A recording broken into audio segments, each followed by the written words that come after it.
Okay. And yeah. I'll try to keep my eye on the chat too. Awesome. To miss any of that stuff. That would be great.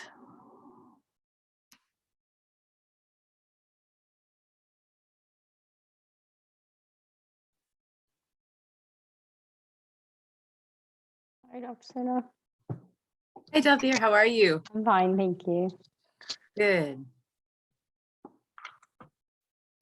I'm going to go ahead and share my screen. Hey. Hi, everyone. Hi.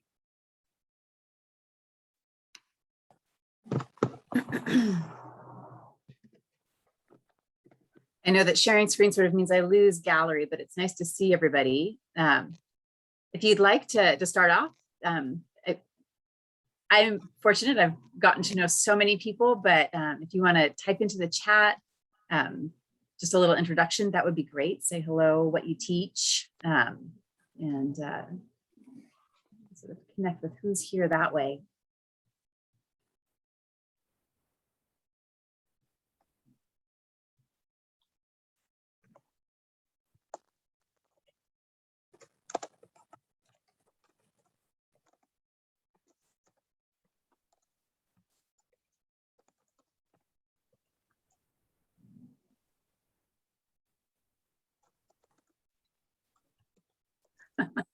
That's a good addition. What part of Canvas is the cheating making you craziest?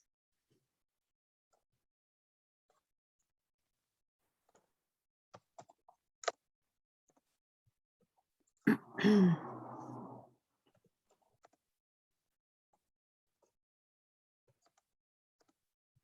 right, well, as people keep introducing in the chat,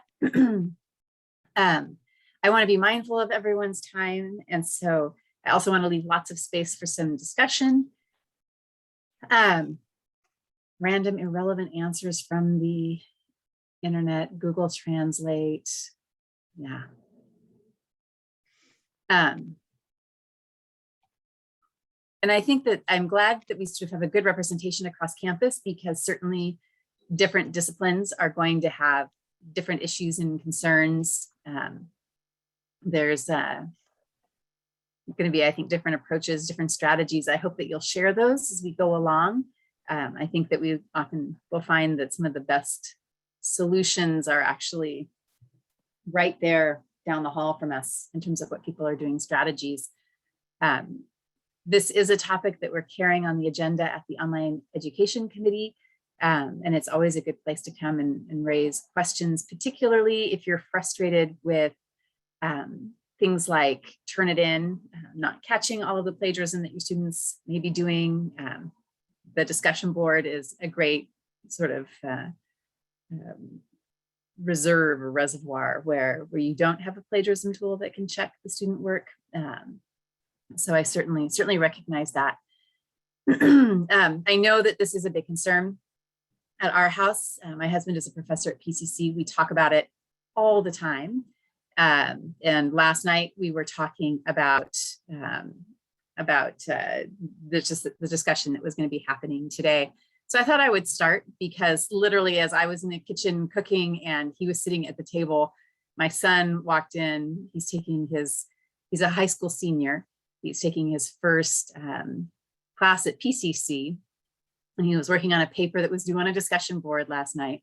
And he walked in and expressed this, and I made him repeat it because he just kind of said it. I'm like, oh, this is perfect. Now do it for the camera. So a hard thing about paper in college is you actually have to think of the thing to write, instead of high school where you don't have to think and they just give it to you. Thanks, buddy. I was going to go on a loop there. I made him into a little GIF. I hope you were able to hear that he walked in and he just said, what's really hard is like, I have to come up with this. Like, I have to think about it.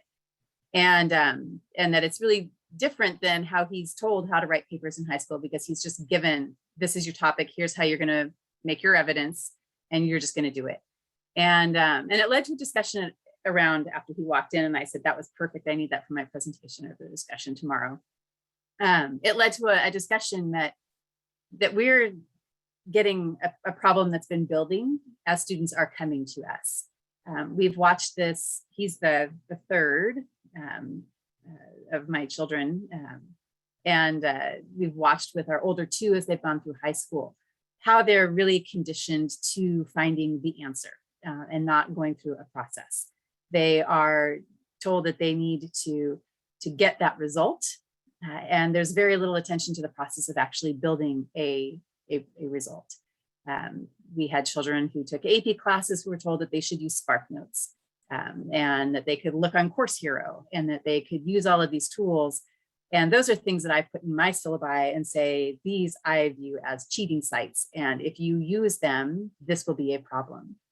And we were very clear with our kids that that was our perspective. And they all sort of knew that. But what we're getting is a culture that is coming to us of not going through the process. And I think we are all pretty quick to say that when there's cheating, that it's the student ultimately who's cheating themselves, that at some point they will be called upon to do something and they won't be able to do it because they won't know. But then built into that is the fact that it's just going to A hard thing about okay, poor guy. The other thing is that this is not new. This is not a new problem. And I tease my students about this every semester. And I love showing this picture. This is one of the oldest exam systems in the world was developed in China. By 200 BCE, there was a system of examination that anyone in theory could take to become part of the civil service. So you could serve at a local, regional, or ultimately imperial level. And as soon as they created the exam system, there was cheating. And the picture that you have is a cheating vest. And so students would write their essays onto this vest and put it under their clothes. And then when they were put into the exam room, because this was how they dealt with cheating, it was a 3-day exam. And by the time it got to the Qing dynasty, they would literally construct walls around the test takers. So they would go in with a little bit of food, a little bit of water, a pot for what was going to follow. And then they were sealed in for 3 days while they took their exam. But they weren't strip searched. So they would wear this cheating vest underneath their clothes to go in and they would have their essays.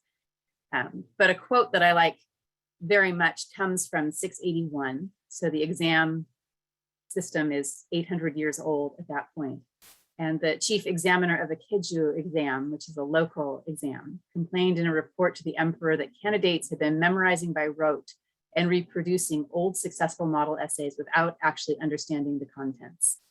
And I thought that was one hell of a copy and paste, right? That you're going to go and memorize an entire exam and then write the essay when you went into the examining room. So we're up against a really long tradition of cheating. And I tease my students saying that cheating hasn't changed all that much, that really there's nothing new under the sun. What people were doing in 681 and 184 BCE, they're still pretty much doing today. But it does wear on us. And I know that in the pandemic with the full switch, everything being online, we all feel the exhaustion and the fatigue of not just getting to teach, but having to also watch and be really attentive to the ways that students are getting around assessments. So what I wanted to open discussion around is really this question: what is your responsibility to your students, to your discipline, to your field? And I would love for you to unmute. Let's talk about this. Jump in. And if you don't want to unmute and you'd rather type into the chat, we'll watch that too. But to me, ultimately, as I've dealt with cheating in my classes, this is the question that I come down to. What am I responsible for? What is my responsibility to the people sitting in front of me, to my discipline as a historian, and to the field, or to the field? Before we answer that, Senya, I have another humorous thing to add. For 1 year, my daughter went to a Catholic high school, and she came home and said that how the girls cheated was they wore skirts, and they would write their answers. They would lift their skirts and write them between their legs because they knew that the instructors were not allowed. That would just, nobody could look up their skirts. So that's how they went around that. So cheating skirts, cheating vests. Best. Yeah. Is it bad that when I hear that story, I think, well, at least there was some critical thinking going on to get to that way of cheating? Like, that's something. American innovation. You know, hi guys. I just found out yesterday, Cliff Hadsel put me onto the course hero that you just mentioned, Senya. Yeah. And so I went in and I put in, you know, some of our dental courses, and our whole dental radiology homework, everything is all on there. So yeah, my question to you is, I mean, of course, I look back in the history before I came to Citrus, and there's multiple versions of quizzes, exams, homework, and everything. And I'll be honest with you, I haven't been real good about documenting which version, because I used to see on the bottom, Claudia Polo used to put the version that she used, and I thought, oh, wow, you know, why is she going through all that? Well, now I'm seeing why she did. But we have two responsibilities. We have our accreditation that we're responsible for in the health sciences. And then, of course, our accountability to the college and academic honesty. So what do we do? Yeah. I mean, what you're pointing to, Dawn, is exactly what I want this discussion to build around, because I think particularly in some of the fields that are represented, you have ultimately board exams. You are training people who are going to be caring for other people. For me, I don't feel that my responsibility is to make sure that students know their chronology, because even I will fact check things quickly using Google or Siri, you know, and it's kind of been a running joke in class. When did Genghis Khan die? Well, somebody's Siri, and ask Siri. Don't ask me this. So it's a different responsibility that I have compared to what you have. Noemi, I saw that you put your hand up. I don't want to overlook. Hi, how are you? I've had a couple of issues these virtual times. One is when students buy the test banks. I actually had one student come up and say, Professor Barajas, we had one student, she even told me the name, I want to be anonymous. And he shared the test with everybody. When I took the test, I thought we were quizzing each other because he shared them with us. And then I saw on your quiz, it was the same exact questions. So they can buy test banks. I even called the publisher. I talked to the publisher. I told our director. I sent an email to our dean. Nothing was done about it to discipline the student. So I want to know a little bit more about that. What's the process if the deans don't do anything, the directors don't do anything? What is, you know, I have it in my syllabus that cheating is not allowed and, you know, this and that. Another one was when you let them review a quiz, they take a picture of it. So that's why I'm real careful now with letting them review, and I don't have to let them review. It's my academic freedom to let them review a quiz. And after that second incident, this is another group.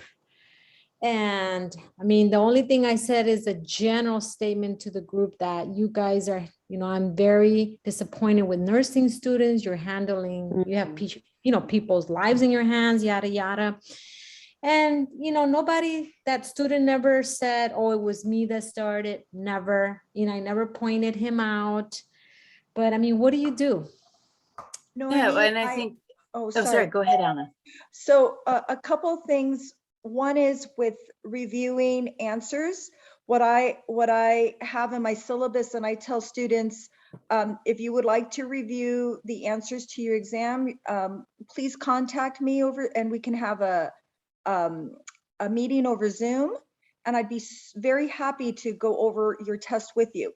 I think in the last year and a half, maybe 2 students have taken me up on that. I think that's one way, you know, in my synchronous classes, they do stay after class. I do that, but when they're Go ahead. But when they're viewing the test on your Zoom, if you share it, they take pictures of it. Yep. Even You can still during see it. I'm sorry, but even during taking the exam, they can do Mhm. screenshots and take pictures and stuff. So it doesn't even have to be during the review. If your exam is on Canvas and they're Yeah. taking it on Canvas, I- they're taking screenshots, and then when with that course hero thing, they barter, they trade. They're like, I'll post this one, and if I post that one, then I get one off of this class. So I wanna circle back, and Anna, when you're going Mhm. over the exam, are you sharing the screen or are you just talking through from your In- view with the student? Well, one-on-one, it depends. I mean, I have gone over the test with them, but I'm looking at them. I don't know if they can, I mean, I'm going over it with them. Maybe they can take a picture while I go over it with them. They can do that. Yeah. Well, okay, so I guess, you know, then I wouldn't, then next time, I guess, show them screen share. Maybe I would just talk to them, you know, and tell them the answers. But I think two things, Naomi. One is in terms of cheating, I have been talking about this for years, ever since we used to have a dean of students, Martha McDonald, and when she was dean, the policy was a little bit more like, you know, if we caught students cheating, there were it seemed like consequences a little bit more robust. But now the current dean of students says, oh, that's just not part of the citrus culture. Now, who decided what the citrus culture is certainly not the instructors. So I think it's up to us. I mentioned it. I had one meeting with the president, and it was only a 5-minute meeting, so I just brought it up, and then nothing happened. But I think, you know, maybe we should all form some kind of a committee and say we want to have, this is impacting us, not the administration. This is impacting us. We should have a say in what, you know, what the consequences should be for students who cheat, and, you know, put a committee together for this. I think we're somewhat limited by Title IX. I think maybe there's some kind of, but within whatever we can do, I think we should do that. Second of all, I also think we should contact the president, and we should tell him that, you know, our stuff, our material, and I brought this up at another meeting, is being put on these websites. And when I contacted, I think it was Course Hero, and I said, you are buying my material. This is my work that you are purchasing, and this is not right, and you need to take it down. And they answered, oh, we are an educational service, and unless you can, basically they said, unless you can prove that your material is copyrighted, you know, too bad. So I think there should be some kind of, if the administration is asking us to do our work online, they should provide some kind of protection for our work. I saw, Davir, you had your hand up, and then Don, and then Noemi, I don't know if you still have your hand up. I don't want to miss anybody, but Davir? Yeah, so same as good. Noemi, I actually witnessed a student, the way like it was online quiz on Canvas, and it was back in like my class was a lab class, and student raised her hand, can I ask you a question on the quiz? And said yes. So she actually showed it to me, picture taken on her cell phone of the quiz. That was a definite proof that the student had cheated. Mm. So I said, okay, are you allowed to do that? So means like, you know, then story can change. I didn't take it, somebody took it, all this, like, so basically, yes, we cannot like kind of have a solid ground there, what to do with those situations. Yeah. What I have done, actually, I seen quizzes, when it was in-person quiz, grading was totally different, student scores, when they're taking it online. So then what I did is, now I'm not using author-made quizzes, because again, this is selling, this is cheating. So I'm doing my final exam totally different. So I'm picking from here, adding my own questions. So that final exam shows a totally different picture when they're taking. So I'm making them that final exam as an in-person, not even online. So that gives me a little bit of support that they're ready to get their state exam done. Right. Otherwise, like I feel very uncomfortable. What I'm teaching, are they really ready for state exams or no? Yeah. Don, you had your hand up and I see Shelley too. Yeah, so kind of just to share what happened with me with a student and to let you guys know what the college did to back me up. So Noemi, to your question too. Of course, I know we all have it in our syllabus, you know, cheating, and I even have the appearance of cheating, so I don't have to play the judge of yes, you did, no, you didn't. It looked like you did. So I had one that, and I think I shared this, Senya, with you guys in another meeting, but one of the students came to me and told me that they had a group chat going on, and the link was actually posted on Canvas in our discussion board, and everybody kind of just went on their own way and used that other app. So when they brought it to my attention, I kind of made a fictitious name and went in and checked it out. And I had one student that showed her computer and then showed her lecture guide and her notes taped up on the wall, all behind the computer, and had a very descriptive saying under it about cheating. And so I screenshotted everything, screenshotted everybody that was participating in it, brought it to Salima and Eric, and we did the college, and I was just looking, I was trying to search and find the board policy on it, but the college does back you up on that, but it does say one instance is a warning, and then after that they can be disciplined. So it's all written up in their files. It's all filed with the college, and if they're caught cheating again, then they're dropped from our program. What it does with them for other classes at the college, I don't know.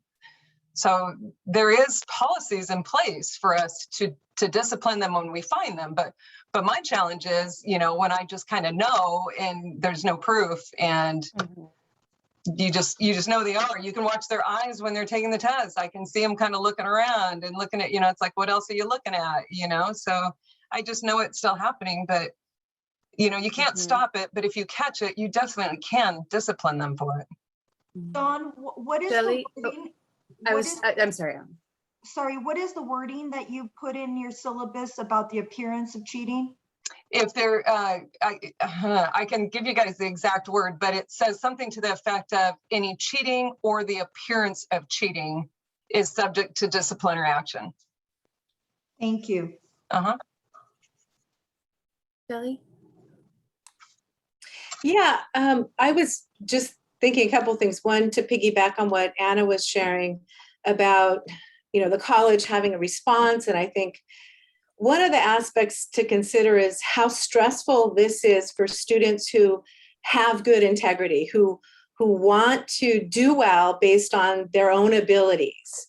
And I think about my daughter who went through the engineering program at Cal Poly, and how in every single class, and this was when they were face-to-face during the class time, students were cheating during class time. And she's not that kind of student. And they're texting each other during the test in these large classes where teachers aren't seeing it. The tests are all online. You know, this was 5 years ago, and she developed anxiety because of it, because the stakes were so high on these tests. She studied so hard, you know, just to pull that A or that B on those tests, and didn't want to resort to cheating. But then teachers also started creating curves to where then the students who were cheating were at this advantage, and she started getting C's. And she's like, Mom, what do I do? And I just keep doing what you're doing, you know, and, you know, let's just hope it all works out. And it did. But I think with what Anna was saying, I think another approach that we can add is to say, this is making students suffer. This is making those students with good integrity have even more problematic mental health issues than this generation already, you know, has and experiences too. And I think that the punishment, you know, when you think about like a punishment or discipline, I think that does need to happen. But I also think these are 18 to 22-year-olds, and they're still egocentric, you know, they're adolescents in essence, and they're going to make mistakes. So part of me wonders, like, is there any research at this point about whether or not we have more students cheating today because it's easier? Or are those students, you know, like what percentage is the problem? Because I think, you know, part of what I try to do is not focus on the smaller percent. I try to focus on the larger percent and teach to them. And those are the students, like, when I think my responsibility is to make sure, you know, like many people are talking here, that the students really understand this is your field and you want to know it, and you're not going to have, you know, a copy of a test. Like for me in child development, when you're dealing with a child who's tantruming, you got to figure out, like, what are the choices here? And those are things that might be on the test, but the larger, you know, that belief that we want students to be instilled within our class, I think that's my responsibility. But yet I know that's not going to help those students who are going to try cheating because they're desperate, they have too much on their plates, they're not getting the right support, and they're also adolescents usually, I think. So I'm just wondering, is there any kind of research out there about today's generation in relation to cheating?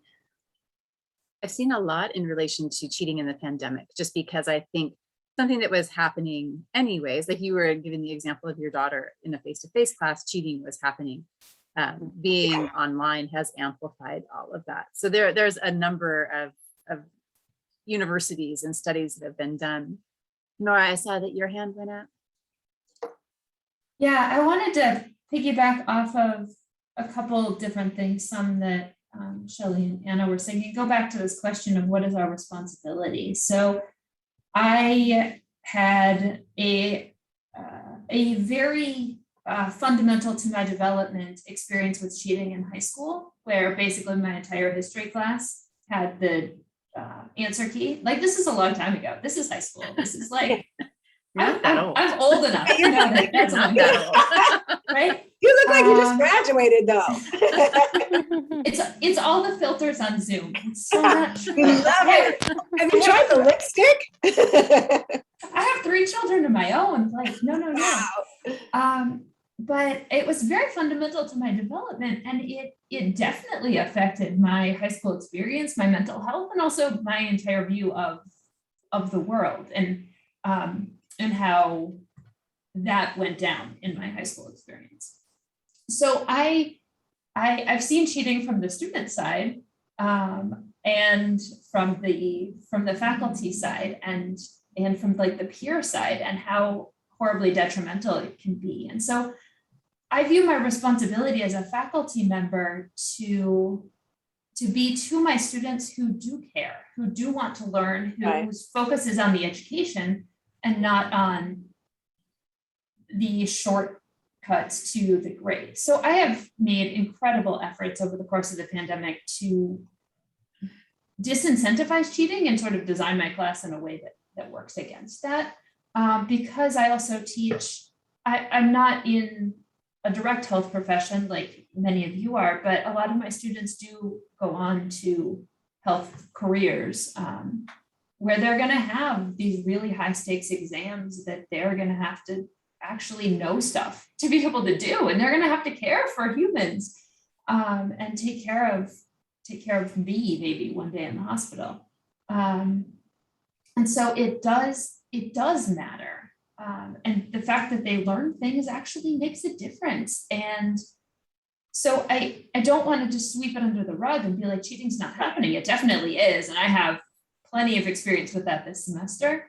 But I want to try to focus on what I can do to disincentivize it, work away from it, avoid the what I refer to as accidental cheating, the Googling of something when you're not supposed to be Googling it, versus the very blatant attempt to cheat, like that vest, right? Like that is a very blatant cheating attempt, right? But then the accidental cheating, like, oh, you Googled something. I try to write exams that don't lend themselves to Googling. Right. Googling is not the answer, right? So I'm hoping that as we continue this discussion, that's the direction we can go, right? To work on that.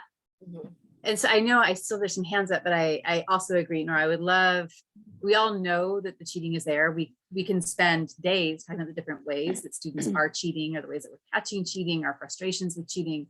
I think one of the challenges of being online is that everything is out there. Our own the own things that we have created, we sat in our offices and made, are now available on the web, and they are being used not just by our students, but students elsewhere. I mean, they've all gone out there. And so it's finding those strategies that allow us to fulfill our responsibilities that I think are really essential. And I know that Delvira, I'm not sure if your hand is up, but Anna and Don, I see that you both have hands up. No, I'm done. Oh, Just wanted to let you guys know, I did find it on the website. It's under student conduct, under student affairs, and it's academic integrity, reporting academic dishonesty. And I know, I totally agree. I would love to find ways to just get it out without having to do all this discipline thing. But I also know that it grows because they get away with it. So I think if a couple people get nailed with it and word gets out that you can't cheat in Brewster's class, don't even try, then I think that might help too. And I think word got out when I had to write like 4 students up, and they're on probation. And I'm reading it right here, and it says consequences of academic dishonesty, recommended actions for first-time offenders, which is what I had to go through and do, and then recommended actions for repeat offenders. So the repeat offenders are if they do it again. And it's AP 5520, section 7 should be initiated, which means that's that whole process of disciplinary action. And yeah, it's a pain. I've been on those panels.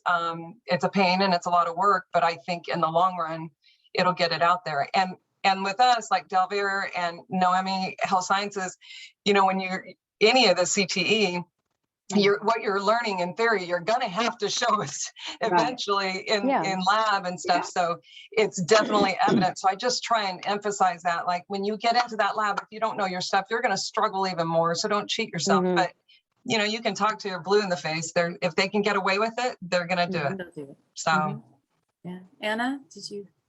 Yeah. This is just such a great discussion. So many ideas. I think one of the things is that I was talking to my husband about this, about the cheating, and just the attitude that I see now with a lot of students with more than I mean, I'm at the point where it's getting pretty dark for me with this whole, because I've been teaching for so many years and I've seen this evolution, is that the students kind of see, education or their classes as an obstacle in some ways to getting to where they want to be, as opposed to a process to help them through this to learn so that they can be successful at what they do. And so they're like, oh my God, I just want to pass this class. And then what I tell them is like, look, I know that you're in Spanish and that some of you really need to learn Spanish. Like I know some in the nursing field need the bilingual certification. Some of you, because of your cultural background, really want to use this, or because, for work, but some of you just need this to transfer, and that's fine. And I've tried to make my class more accessible. Like, you don't, I'm going to drop, I test them a lot. So I'll drop the 2 lowest tests. I'll work with you, but you still have to learn. There's something that you're going to learn in this process. You're going to learn how to study. You're going to learn how to be on time. You're going to learn how to, have a work ethic that you can take with you. Critical thinking skills. It doesn't phase them whatsoever. So what I've started doing is just the cheating is so rampant that I had to just realize I have to change my ways to some degree. One is that I've kind of caved a little bit, and I said, okay, I'm giving them 1 minute per question. And so some questions are going to be easier, some are going to be harder. And I thought they're going to look at their book. They are. There is no way I can stop them from looking at their book. So it's like I say, this is not an open book, open note test. You don't have enough time for that. But if you need to look at it for a resource, it's there. And I thought, okay, that might be fair. If they were studying in another country and they might have a little dictionary or something, that might work. I said, but you cannot Google, right? Because the Google Translate. And so for you guys to be aware, some things on Google, I don't know if for other fields, but what they do is they'll type things on Google and they'll put it in. And if you see that it has like a different text, that means that they have copied it from like another resource, and then they've put it in. And so what I do is, they don't get credit for that section. In the past, I used to say 0 for the whole exam, and you would be surprised at how aggressive these students get when I say, look, I even have proof that you are cheating. They've come to me and they've said, how dare you? My parents are getting a lawyer. I'm going to get you fired. I'm going to your dean. I mean, I'm telling them I'm going to report you to the dean of students, and they come back. And it's like, basically, I mean, F you, I'm going to get a lawyer and I'm going to get you fired. I'm like, what? so Yeah, it's and those are, I think, in looking at Dawn's example, you do need to have, if you're pursuing disciplinary action, you need to have your dean, you need to have the college behind you. There has to be, that has to be the culture. And I think that is certainly something that as a campus body, as a faculty, we need to advocate for, because what's happening to you, Anna, is unacceptable. That students would threaten you like that or feel so entitled to threaten. But teachers are getting intimidated by this. But that being said, I think one of the other big problems is there's really just that push for success and retention in our courses. And so even the discussions of 0 on the whole exam, we can't give we can't fail a student in the course for academic dishonesty. That we've sort of seen this wavering in terms of how the college addresses that really is challenging. But what I wanted to shift to is something that Nora brought up, and then Anna, that you're talking about, just in the ways that we are adapting. How are we changing assessments? Because ultimately, when it comes down to what our responsibilities are, assessments are the way that we are going to be achieving that. And I have seen, because I get the great fortune of getting to visit lots and lots of online classes, I've seen some really incredible things that people are doing in building their assessments and trying to really have students show what it is that they are learning. For myself, as I've grappled with plagiarism, that's the #1 issue for a history course. I've found different ways of structuring my assignments, and I've thrown some different words at the buzzword right now is authentic assessment, but there are a lot of different ways to get at assessments. And I would love to hear some of what you were doing. I mean, Anna, even for me, I was thinking as you were talking, what if you Googled translations and had students fix them? Like using and just flip the game on them in a way and said, here's something that was used, I've done using Google Translate, you correct it, which would sort of, I think, shoot the Google Translate in the foot. I would hope it would. But what are some things that people have tried to have students show what they're learning? What's helped for me, and I don't know if this is going to help for those of you in nursing, is that I actually, it's a little bit more pedagogical and academic, but I'll say to the students, answer this question using the preterite, answer this question using the subjunctive. Now that's a very, that's an academic term of what we learn in class, but they can't Google that. They can't Google the answer. So I'll say, this is what we learned in class. Answer this in the immediate future. So then they Google the future and it comes out with the future tense, which is different. And we haven't learned it. It's very advanced. So they're using all these tenses. And I say in my syllabus, if you use tenses or vocabulary that hasn't been covered in the chapter, then you don't get credit for this, or it's cheating. You'll get a 0 on the exam. And I have to say, I'm kind of gun shy now because the students have been so aggressive when they come back at me that I've stopped recommending them to disciplinary action, because I felt like the disciplinary action was very minimal. Like as Erin said in the chat, It was a lot of work on my end, a lot of work, a lot of preparation. I had everything set. And the only consequence that the student faced was, one, this is your letter. This letter is your first consequence. Two, you cannot participate in any extracurricular activities on campus. Nobody's on campus, they don't care. And then, you know, it's just, I feel like it shouldn't be like the second offense. It should be the first offense. Everybody should know that, you know, that it's cheating. So anyway, that's kind of what I've done, is just make it a little bit more academic so that they can't really find the answer. Nora, I don't know if you want to share What any of I've the done, things- like sorry, I didn't I've mean to done what interrupt. Dalvier does. Mm. I write my own quizzes. I don't use test banks.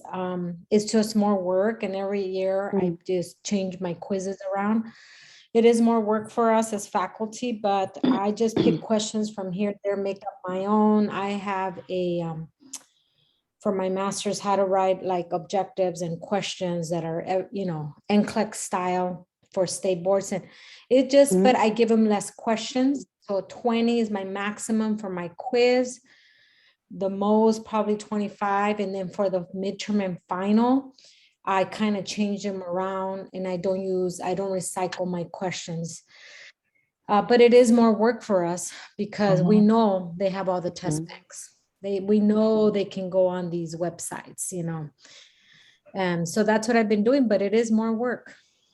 Well, if you do what Claudia did prior to me coming in, which I'm going to go back to, is, you know, she has like 5 versions, and they're not from test banks. They are written from her or faculty. And there's like 5 different versions, so that they might only come around once every couple of years, you know, depending on how many times you teach that course. And I think that helped a lot. So it is a lot of work, but I mean, if you put the work in to begin with, and you have like 5 versions of each quiz and exam or whatever, and then she would keep a note down on the bottom of her syllabus, what version she used that semester. And then next time she taught it, she would look at her syllabus and see what version it was, and she would use a different version. And it's a lot of work in the beginning, but once it's done, then it becomes easy. So I think that's what I'm going to go back to. My daughter took calculus last year, and in the exams there were 2 parts. So one was just solving the problem, but the second was, for every problem she had to then submit a qualitative description of how she solved the problem. So she couldn't just work it out. She had to go through and actually explain what her steps were and what the rationale was, and then finally how it would be used or applied. Yeah, I remember having to do that in my courses when I was in college, and that wasn't easy. So yeah, and we really saw that as a way to check that process, kind of what I was getting at the start of this with my son, where he just wanted sort of, what are my 5 paragraphs, spell them out for me and I'll be done. But having to formulate a question and then reason out his argument is frustrating him, and I actually sort of delight in it as a, you know, mom watching your child grow as a student. Shelley and Erin, I see that you both have hands up. And Delvira, I don't mean to jump over you. I don't know if your hand is up also. No, there's some. Yeah, I would just say that I think the authentic assessments are really wonderful. They take more time. And I think one of the ways that I was reading what Nora was writing about the genetics assessments, and that's kind of what the direction I'm going to, with like discussion boards or just assignments, having students, you know, take a theory of child development and then come up with an example from their childhood, come up with an example of a kid in your own life who's demonstrating this. And so that ensures that there's more like, oh, I observed this, as opposed to something they might get off the internet that you can tell is written more towards like, if a child does this, they have to write it more from the I perspective, so I can tell that way. And then they have to I make them underline certain terminology. And that seems to be where I can see, you know, very few students are peeling stuff offline. They can't, because I'm writing the questions better. But, you know, all of that takes so much more time. And it would be so much easier to give them the kind of Scantron test when you've got, 50 students, or it's so much easier to do that stuff. And have used in the past more authentic assessments in my face-to-face classes, but not, I did both. And now I'm moving more towards just those discussion boards and those assignments they have to write just a short paragraph, and doing some testing. But to be honest, I've gone down to true false test questions, and I let them use their textbook. I let them use their notes while they're testing. The tests aren't weighted as heavily. And my tests may be out there, but I'm thinking, at least in this case, that maybe the stakes aren't quite as high. Now I'm in child development, so I'm testing, and then I have so many. I have like 15 discussion boards in each class and written assignments. There's so much that they're doing to earn points. And then I've added this other thing, which is extra credit, that I don't allow for makeups for assignments. So that can create that feeling of desperation, like, oh no, I missed an assignment, I missed 20 points.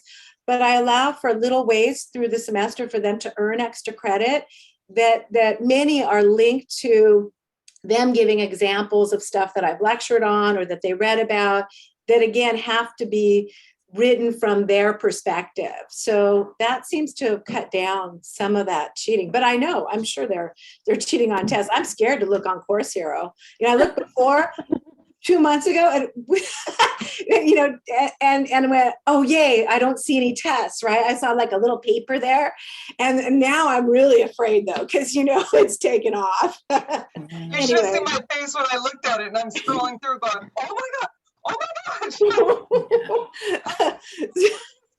Erin, did you?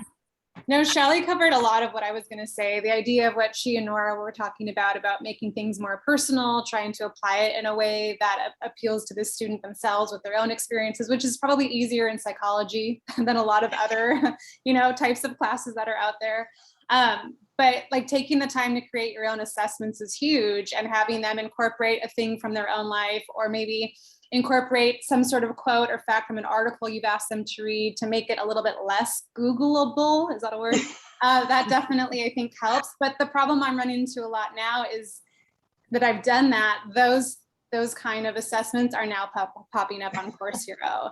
The time that I've taken to not use a test bank and create all of my own questions, even like the essay type questions that take so much more time to grade, now those are popping up on Course Hero. Oh. So it's like, how do you kind of combat that, especially like with what Anna, I think it was saying earlier, that they're not super open to taking that stuff down unless you can prove that it's copyrighted. And I don't even frankly know what that means in terms of stuff that I create. Like, I know it's my intellectual property, but does that make it automatically copyrighted? Is there some sort of legal way we can fight that? I don't know if I'm jumping the gun on your plan of attack here in this meeting, but I definitely would love to talk about that at some point. No, really the plan was to open the door for discussion, and then hopefully we find areas where we either need more action or we need support coming in down the road. But I just want to sort of call out a couple of things that I've heard in this discussion, and that's lowering the stakes on assignments. No matter what we do, it's more work, but sort of lower stake or formative assessments rather than sort of high stakes, big assignments that might create more stress for students and increase the likelihood that they would then cheat. Having students produce a lot more. If you are in a field where writing is a big part of the skill building that you're doing with students, then you can really create and hear the student's voice, which allows you then as a professional reader to catch where they go off. Something that I use in my class for the final assessment is a portfolio, where I have them pull from the assignments that they've submitted, and then there are layers of reflection and analysis that they have to do on top of that. And it's one that I found for me is not popping up on CourseLeaf, just because the jigsaw puzzle of the work that they've created throughout the semester and then the reflections is too hard to copy. So it tends to be, again, that more personalized type of assessment. But again, different disciplines and fields are going to have different responsibilities, and we need to be able to scale our response accordingly. I wanted to sort of cycle through, and I'm going to have an error here, I think. This YouTube link, I'll grab it and put it out in the chat, is really a nice just sort of lesson about what plagiarism is. It was produced by the library. It's using other people's ideas. And it's just this nice little 3-minute run through, letting students know how to avoid plagiarism and how to have integrity in what they write. On campus, we have Turnitin, which is full of issues. We are always learning different ways that students are getting around it. Now that transcripts are so widely available, the new hot thing is to plagiarize the transcript from a film and put that through Turnitin. So you find a great documentary that's talking about your topic and you just grab the transcript and use that for your paper. So that's something that we've been made aware of. Different file types. There was, I think, a joke running around that students just went through and changed the name. President Bush came up as President Shrubbery. So that got them around the plagiarism check. So it's always this game of cat and mouse. And I kind of started this with the cheating vest and the example of the Chinese imperial exams, because it's all, as long as there have been tests, there has been cheating. I know that the other famous refrain is there's been prayer in school as long as there's been tests in school, but for purposes of our discussion, there's been people trying to find their workaround. The Googling answers. This is something that Proctorio, as we have it at Citrus, is meant to help. But I know that it is not the most effective. We do not have all of the tools that are available in Proctorio. So really all you can do is lock the screen that students are on. It doesn't prevent them from using a secondary device. So there are limitations in terms of what we have available with proctoring tools.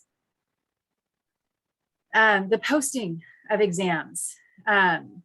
This is something, as you've all said, that is an insurmountable problem. The stuff that goes up on Course Hero, how difficult Course Hero and the other sites make it for you to take anything down. I have statements in my course documents that anything that I find uploaded onto Course Hero is a form of cheating. If students are using things from Course Hero, it is cheating. I have put a statement in the footer of my documents saying that this is a document created for the purposes of this class. It may not be shared or reproduced in any modality, just as a way so that then I have something to go back to Course Hero and at least say, I have this on my document. And Sarah, I don't know if you want to jump in with any suggestions about or around the discussion on copyright. You can establish copyright as simply as putting a document in an envelope and mailing it to yourself and then not opening it. The postmark will serve as a de facto copyright that was your creative content. But still, in the face of things like Course Hero, that is a huge undertaking because you can't just do pull everything down that I've created. It has to be a posting by posting removal. So each instance of that document requires its own separate instance and process. So it is challenging, and I personally don't think this is something that faculty at Citrus can solve. I think it requires state action, and that if we got the state of California involved against Course Hero, we might actually get them to respond in some way. And then sort of again, with study sites, this is the challenge that we face. And I think we're challenged and need clearly more support from the college in this regard, that whether it's stronger support in terms of disciplinary action or stronger support in terms of covering us under an umbrella of intellectual property and related copyright. That's how we are able to fight these. It's just too big of a system for a single faculty member to be able to take on and challenge. But fundamentally, what I see this as is an issue of culture. Cheating is sort of a through line. The cultures and ways that it is being done are changing as technology changes. Our campus, I think, has policies that might have worked really well when cheating was more mechanical and happening in a classroom, and it was sort of on that opening slide, people passing notes. But our culture needs to change. And so these are sort of the thoughts that I've been having. And I think in the discussion and the points that we've brought up today, we've identified that the need for disciplinary action that is more of a deterrent for students who might be thinking about cheating, thinking about how we're designing our assessments and what might be leading students to cheat. There's a lot of different pieces of this culture that we need to be thinking about. And I know that your hand has been up. I want to make sure that I don't ignore that. And then Shelley too. Yeah, sorry, this is just one step back from what we were talking about. So in regards to a lot of people saying that what they've done is they've gone more to the personal. I found that I actually had to do the reverse. Whereas before I would say, write an essay about yourself, write an essay about your family, write, using this vocabulary. What happens is there's so many Spanish speakers in California, other people are writing their essays. So whereas I could do that in the classroom and my tests were more personal, now I went from only 3 tests in a semester to 7, just because, and I did it so that I thought, one every chapter would be less stressful for them than a big midterm.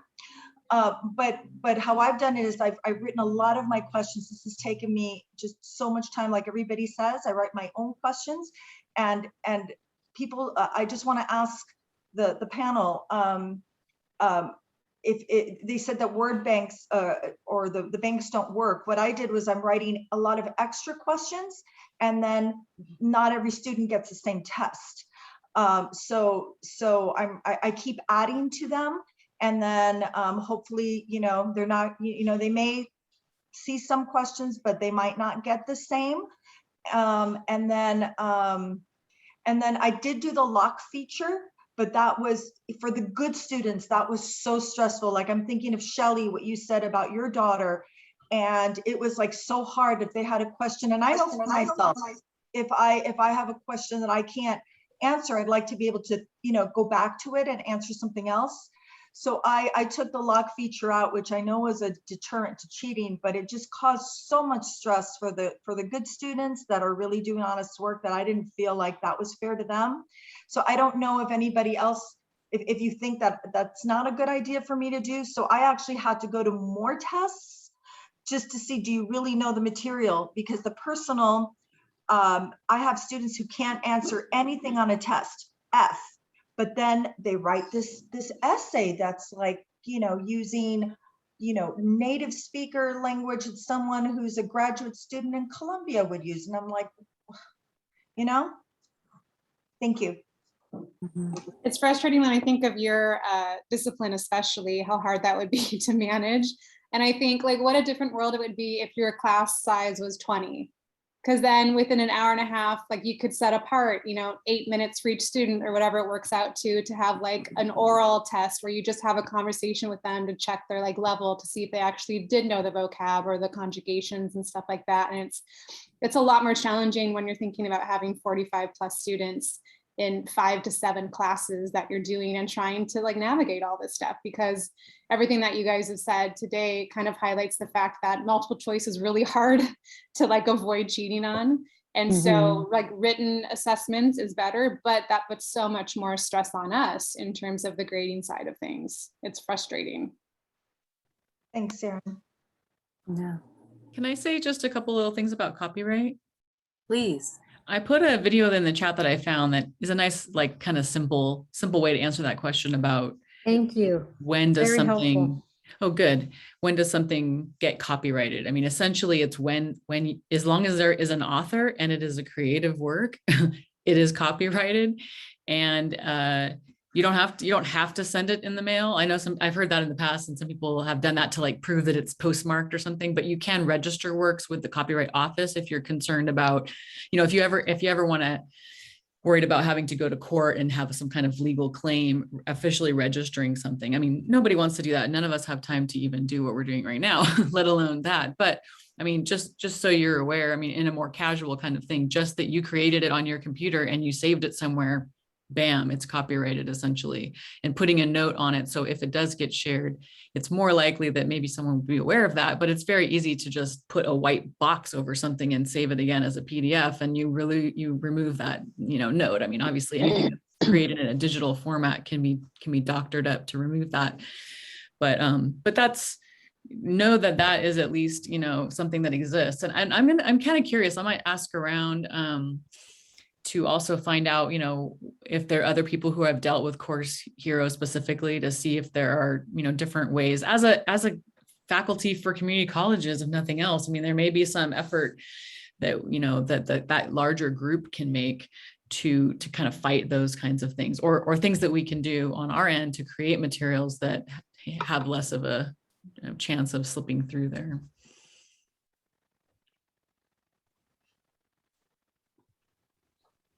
And I'm kind of watching the chat, and it's true. You can erase and modify digital documents, and you can have them go up on Courseleaf, even with a statement on it. So it's I think sort of my own mental exercise, and I'm going to feel like I've done something. But here's I wrote to Course Hero, and this is how they responded to me, because I told them that there was material of mine on site. They said, "Hi, Anna.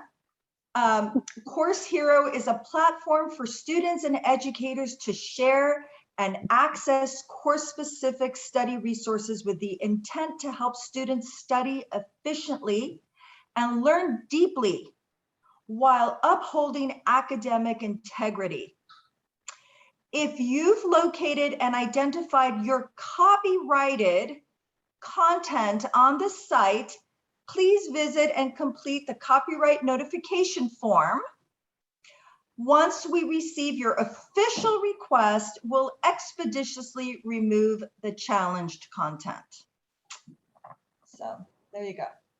What do they ask for in that form? I'm curious, for the copyrighted proof. What did they say? Let's see. I will click on that.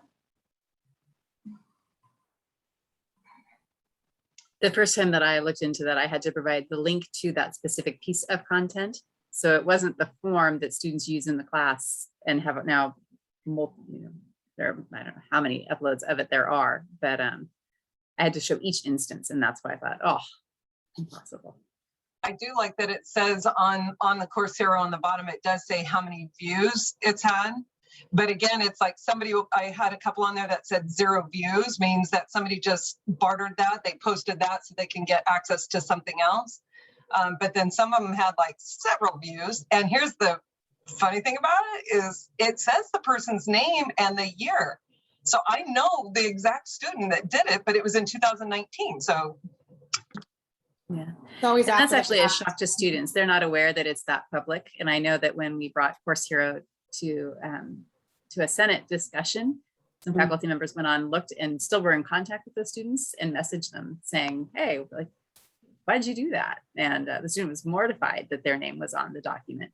And I might do that because I do have their, because I keep all their emails, their personal emails in an email contact for job resources. When I get dentists that call me for an assistant, I blast out that to the class. And so yeah, I still have contact with her. I maybe I should just say, hey, by the way. I know Delphia and Shelley, you have your hand up. Yeah, since I was thinking about the copyright, I know that might be a different process. If we can bring it up to our administrations now, like whatever material we are creating, can we sign it and put our ID on somewhere for the original copy? That makes us feel it was like we can still claim as a faculty it was created from us. Sarah, what you think? What was the last part of that comment or question, Delphia? No, but it's like just a suggestion how we can prove that this material was ours.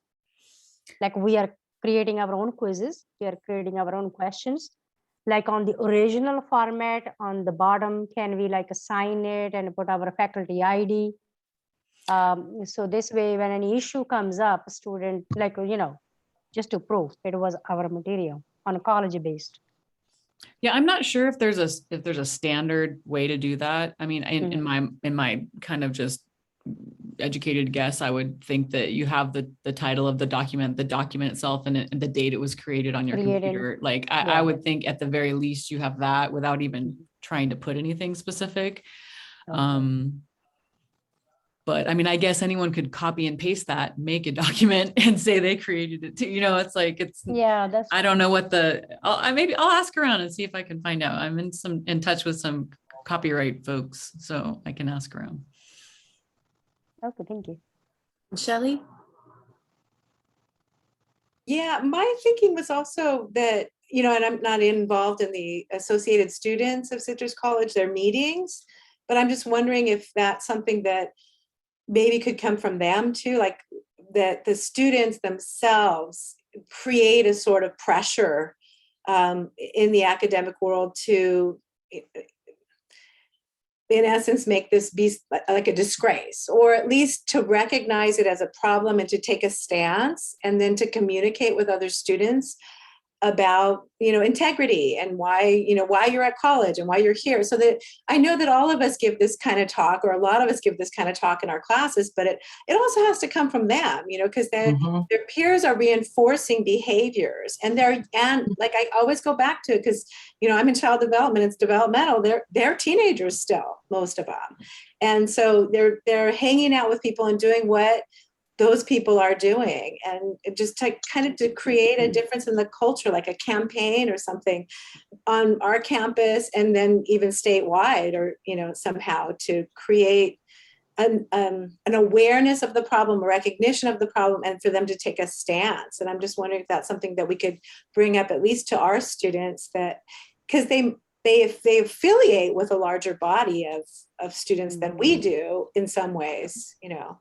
I love that idea, Shelley. And one an example of I think kind of related to what you're talking about is we recently had a COVID exposure in our lab in the dental department, and they were all in chat rooms. And of course, you always get those couple students that come and tell you. But one student, they kind of got the whole class going, like, who was it, and who was the exposed person, and who was the one, you know, just, and then saying all these, you know, bad things about the person that they thought was the exposed person that exposed everybody, that caused us to shut down for a week. And it just was building and building and building. So I had them all in class on a Zoom, and I just really had a really positive conversation with them and said, come on, you guys, you know, how do you think this person feels? You know, it could have been any of us. It could have been me. It could have been you. It could have been any of us, and kind of turn the whole dynamic into more of a positive manner. And they all jumped on board to that. So they gravitate toward each other of, you know, jumping on that bandwagon. So I totally agree with you. I think that would be, I mean, it's not going to solve it, but it definitely can move something in the right direction. They listen to each other more than they do us. Yeah. So I like that idea. Yeah. I hear a lot of kind of good next steps out of the discussion. Thanks, Jennifer, for joining. It certainly seems that we can engage on a campus level in terms of better support for disciplinary actions, but also maybe going to the Senate, seeing if we can take things out of Senate and try to build momentum statewide.